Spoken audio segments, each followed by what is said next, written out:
A controversial bill seeking to reassess the United States' relationship with South Africa and potentially impose sanctions on senior African National Congress leaders is gaining traction in Washington, with a former South African ambassador warning that it's likely to pass. The U.S.-South Africa Bilateral Relations Review Act of 2025, introduced in April by Texas Republican Congressman Ronnie Jackson, dared a key hurdle this week when it was approved by the U.S. House Committee on Foreign Affairs. The bill, which accuses South Africa of aligning itself with America's global adversaries, will now proceed to the full House of Representatives for debate and a vote. To become law, it must pass both chambers of Congress, the House and the Senate, before being signed by President Donald Trump. The proposed legislation has triggered concern in diplomatic circles.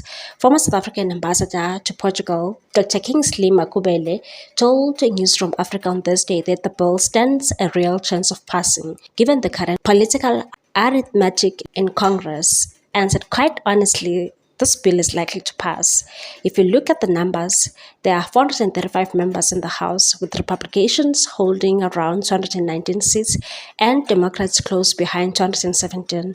Even during the Biden administration, when a similar version of this bill was discussed, 61 Democrats supported it. Makubele added that the bill has evolved, now incorporating additional issues such as South Africa's stance on Taiwan and the diplomatic fallout over the expulsion of former Ambassador Ibrahim Rasool.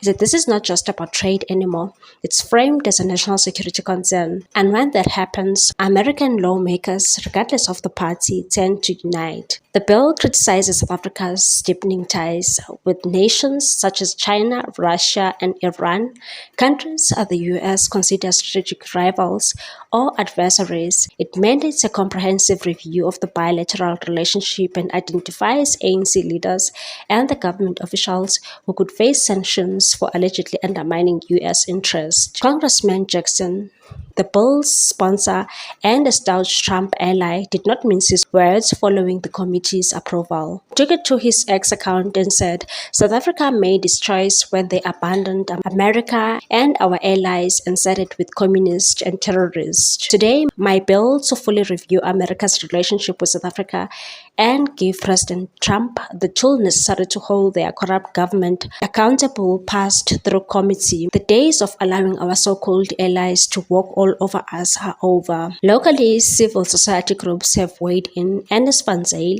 head of public relations at AfriForum, said the bill was a predictable response to what he described as years of irresponsible foreign policy by the ANC, and said from AfriForum's side, I do not see why punishing corrupt politicians is going to destroy a country's economy. It's up to the ANC to explain how targeting individuals for alleged human rights abuses or corruption will harm the average South African. The bill's fate now lies in the legislative process. It will be debated, possibly amended, and then voted on the House. If approved, it will move to the Senate to final consideration. For final consideration, should it pass, it could mark a historic shift in the long-standing diplomatic relationship between Pretoria and Washington, ushering in an era of heightened scrutiny, sanctions, and strained ties.